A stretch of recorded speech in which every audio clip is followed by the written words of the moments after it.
ॐ त्र्यम्बकं यजामहे सुगन्धिं पुष्टिवर्धनम् उर्वारुकमिव बन्धनान् मृत्योर्मुक्षीयमामृतात्। हर हर महादेव। श्रावण मास महात्म्य 27वां अध्याय। भगवान श्री सदाशिव ने कहा, हे सनत कुमार, अब मैं श्रावण मास में कर्क तथा सिंह संक्रांति में जो कुछ कार्य होते हैं वह तुम्हें बताऊंगा। कर्क संक्रांति से सिंह की संक्रांति तक सब नदियां रजस्वला हो जाती हैं। उस काल में उन नदियों में स्नान नहीं करना चाहिए। समुद्र में गिरने वाली नदियों में स्नान करने में कोई दोष नहीं होता। कुछ मुनियों का कहना है कि कर्क संक्रांति से दक्षिण दिशा स्थित भगवान अगस्त्य के उदय काल तक नदियां सूख जाती हैं। वह अल्प जल वाली छोटी नदियां तब तक रजस्वला रहती हैं। अपने जल वाली छोटी नदियों तक रजस्वला रहती हैं। अपने आप जिन नदियों तक रजस्वला रहती हैं, अपने आप जिन नदियों की गति 8000 मनुष्य धनुष ना हो, उन नदियों में वर्षा ऋतु में 10 दिन तक स्नान नहीं करना चाहिए। कर्क संक्रांति के आरंभ में बड़ी नदियां रजस्वला हो जाती हैं। जैसे स्त्रियां 3 दिन तक अपवित्र रहकर चौथे दिन पवित्र होती हैं, वैसे ही महानदियां भी 3 दिन तक अपवित्र रहकर चौथे दिन पवित्र होती हैं। अब मैं उन नदियों का वर्णन करूंगा, तुम ध्यान पूर्वक सुनो। गोदावरी, भागीरथी, तुंगभद्रा, वेणिका, तापी और पयोष्ठी, यह 6 महानदियां विंध्य पर्वत के दक्षिण में बहती हैं। भागीरथी, नर्मदा, यमुना, सरस्वती, विशोका तथा वित्सता, यह 6 महानदियां विंध्य पर्वत के ऊपर बहती हैं। 12 महानदियां देवऋषि क्षेत्र से प्रादुर्भूत हैं। देविका, कावेरी, वंजरा और कृष्णा, यह 4 नदियां कर्क संक्रांति हो जाने पर एक दिन रजस्वला होती हैं। कर्क संक्रांति से 3 दिन गौतमी नदी रजस्वला होती है। चंद्रभागा, समी, सिंधु, सरयू, नर्मदा, गंगा, यमुना, पलक्षधारा तथा सरस्वती, यह 9 नदियां एवं नद नाम सुविख्यात शोण, सिंधु, हिरण्य, कोकिल, अर्हित, घग्गर, शतद्रु, यह 7 पवित्र नदियां रहती हैं। यह रजस्वला नहीं होती। धर्मद्रवा, गंगा, यमुना तथा सरस्वती, वह सब काल में गुप्त रजोदोष वाली होती हैं। यह सदा ही पवित्र हैं।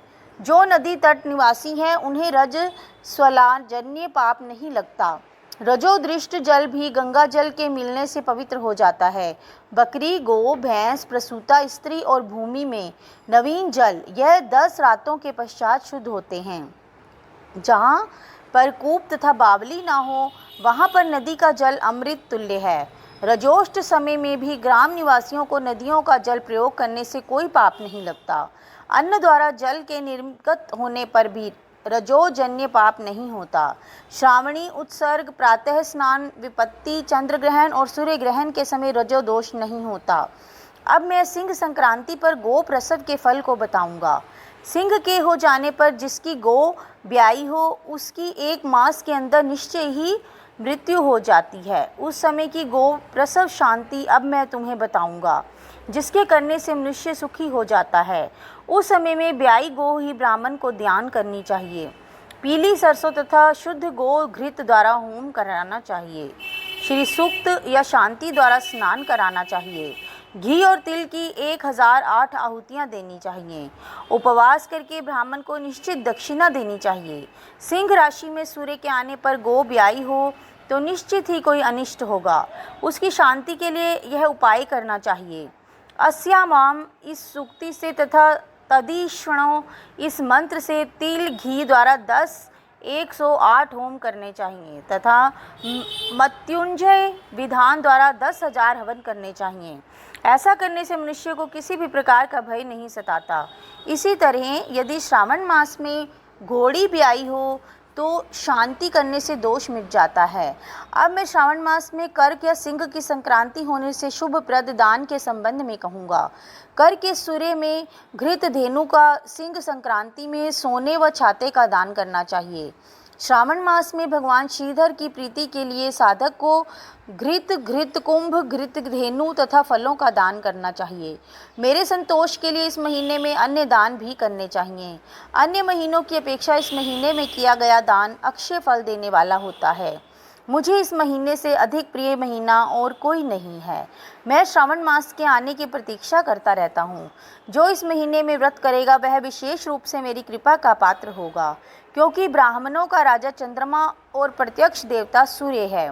यह दोनों मेरे नेत्र हैं, अतः उसकी संक्रांति संज्ञा कर्क संज्ञा तथा सिंह संज्ञा हुई। इससे अधिक महात्म्य मैं और क्या कह सकता हूँ। जो 12 महीनों के स्नान का फल प्राप्त हो जाता है, और जो मनुष्य श्रावण मास में प्रातःकाल उठकर स्नान नहीं करता, उसके 12 महीनों में किए हुए सभी काम व्यर्थ हो जाते हैं। मनुष्य को यह संकल्प करना चाहिए कि हे महादेव, हे दया सिद्धो, मैं श्रावण मास में संयत हो प्रातःकाल उठकर नहाऊंगा। प्रभो, आप मेरा यह कार्य निर्विघ्न पूरा कर देवें। मनुष्य को चाहिए स्नान करे, शिव पूजा करें और श्रावण मास का महात्म्य तथा कथा भक्ति से पूरे महीने तक सुनता रहे। इस तरह कृष्णादि महीना लिखा है, पर सावन महीना शुक्लादि अभिष्ट है। श्रावण मास का महात्म्य कौन वर्णन कर सकता है। इस सावन महीने के व्रत के प्रताप से 7 प्रकार की जो बंध्याएँ कही गई हैं, उनको भी पुत्र की प्राप्ति हो जाती है। विद्यार्थी को विद्या, बलार्थी को बल, रोगी को आरोग्य प्राप्त हो जाता है। जो मनुष्य बंधन से बंधा हुआ है वह बंधन से छूट जाता है। धनार्थी को इस व्रत से धन की प्राप्ति होती है। भयार्थी को स्त्री प्राप्त हो जाती है। हे जात साधक, जो भी इच्छा करता है उसकी वह सब इच्छाएं पूर्ण हो जाती हैं। अंत में मेरे लोक में आकर समीप रहकर हर्ष प्राप्त करता है। व्यास की पूजा मनुष्य को अच्छे कपड़ों तथा गहनों द्वारा करनी चाहिए। जिसने भी श्री व्यास देव जी को प्रसन्न कर लिया, उसने मानो मुझे प्रसन्न कर लिया। जो श्रावण मास का महात्म्य सुनकर भगवान श्री वेद व्यास का पूजन नहीं करता, यमराज उसके कान काट लेते हैं, जिससे कि वह बहरा हो जाता है। अतः मनुष्य को चाहिए कि श्रावण मास में श्री व्यास देव की पूजा अवश्य में करे। जो भक्ति सहित इस श्रावण मास के महात्म्य को पढ़ता, सुनता या सुनाता है, उसको महान पुण्य की प्राप्ति होती है। तो बोलिए शिव शंकर भोलेनाथ और माँ पार्वती की जय हो। यहीं पर श्रावण मास महात्म्य के 27वें अध्याय का समापन हुआ। धन्यवाद।